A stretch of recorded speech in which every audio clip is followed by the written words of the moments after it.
Hi, I'm Dr. Jason J. Campbell, and I want to thank you for taking the time to watch my videos. This is the final installment of my ethics in qualitative methods research. We've already done 7 hours worth of lecture, which is it's a good amount. Right? It's a good amount. I could do quite a bit more, and depending on the response that I get from the completion of the series, I'll make an assessment on whether I'll revisit some of these issues and extend the lecture series into an additional 7 or 10 hours, depending on the feedback. But I think what I've put out so far, what I've produced so far at the beginning of the year, is a good contribution to understanding ethics in qualitative methods research. There's, again, quite a bit more that I'm interested in, that I could incorporate, but I have other projects that I want to do, so it's on to a new project. This is the last section, and in this section we're going to talk about sort of the idea of establishing rapport with your participant. A lot of qualitative research is contingent on how well of a rapport you have with your participant. Obviously, the better your rapport with the participant, the better your likelihood and better the chances that you're going to get a really great interview, that you're going to get really good data back from your participant. And that's the fuel for what it is that we do, right? The data becomes the fuel for what we do. The data, the narrative, the story from the participant is the source in which we mine information, especially in a sort of grounded theory sense. And if you're watching this series, I would recommend that you have already watched my Qualitative Methods 1 series. But this, what we're primarily concerned with, is the ethical account and the ethical nature of the relationship between the participant and the researcher. And that's what I want to end this lecture series on, is a discussion on some of the nonverbal cues that let you know as a researcher that, hey, I'm doing a good job, right? Because the point is, if you don't know, if you can't make assessments about the relationship that you're attempting to construct with this participant, then there's a likelihood that your participant might leave your research. It happens all the time. And what we want to do is we want to make sure that the participant is comfortable and well informed enough so that they continue participation throughout the research design. So let's look at, again, before I get into that, the book that I'm using is Ethics in Qualitative Research.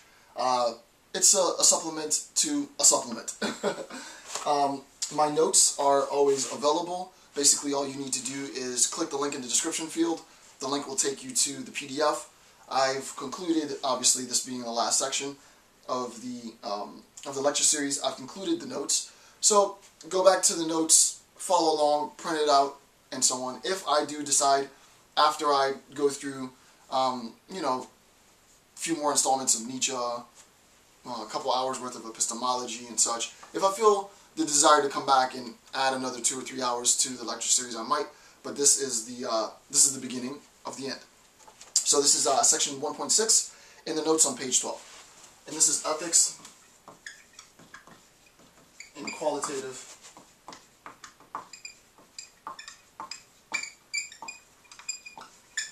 and this is section 1.6. And we're going to talk about establishing rapport.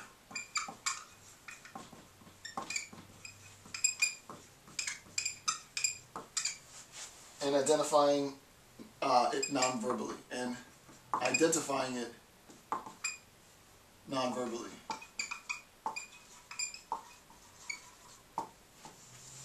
Okay. So, establishing rapport. Time to switch out my marker. Establishing rapport and identifying that rapport non-verbally. That is with the participant. So, let's look at some of the obvious things, right? I don't need to write necessarily this down, but identification of behavioral correlates. Behavioral correlates are those correlates that align with the conception of rapport, right? Pretty simple. So, behavioral. I'm going to need another marker. My markers are bad. A second, let me get a marker. Let me get a few of them.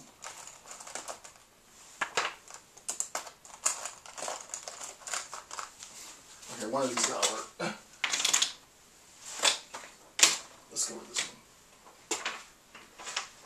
Alright, so behavioral.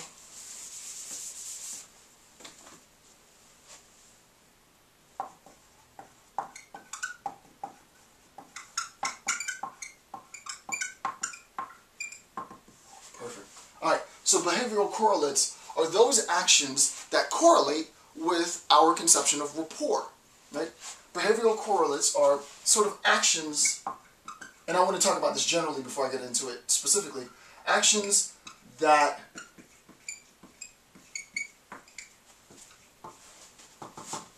actions that correlate with, well, with what? Right? With my concept, with my idea, with my impression, with my sense, with my feeling. Right? I have a feeling that Bob and I have an unspoken beef.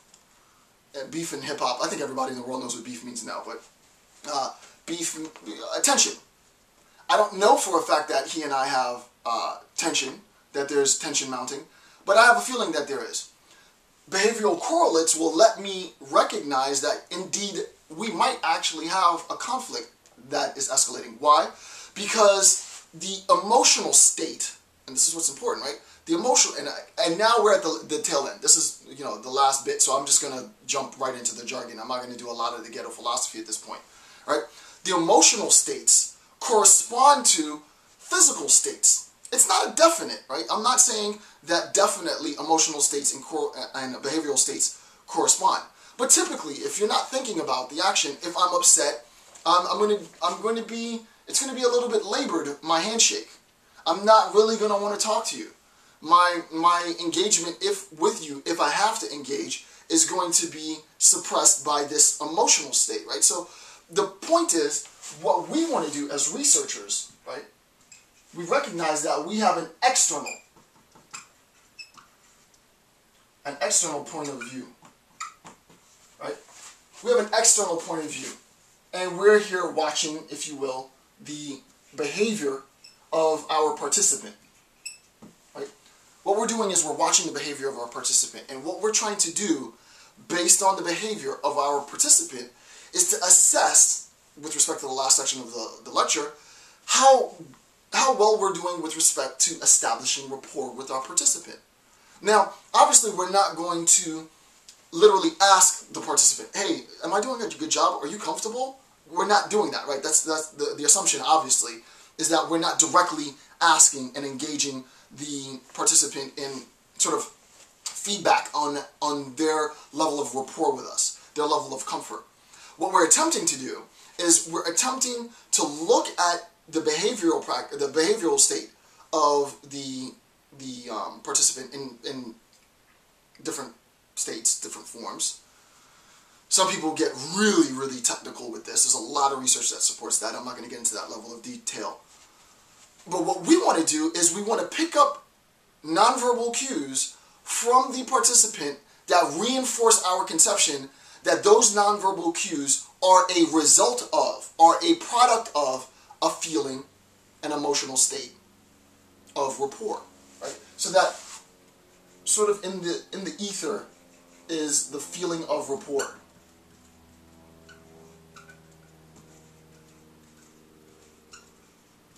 Right?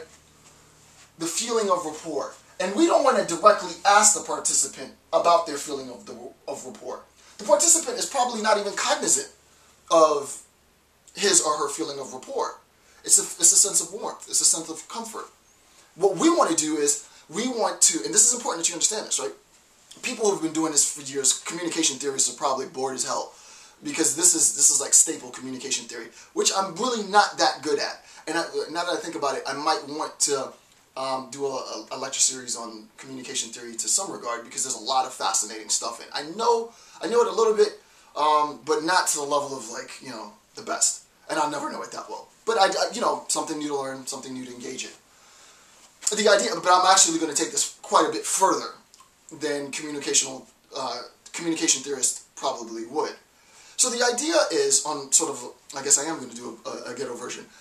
The idea on sort of a ghetto level is that I have a certain feeling, and I want that feeling, and I, the researcher, want to gain access to the feeling of the participant.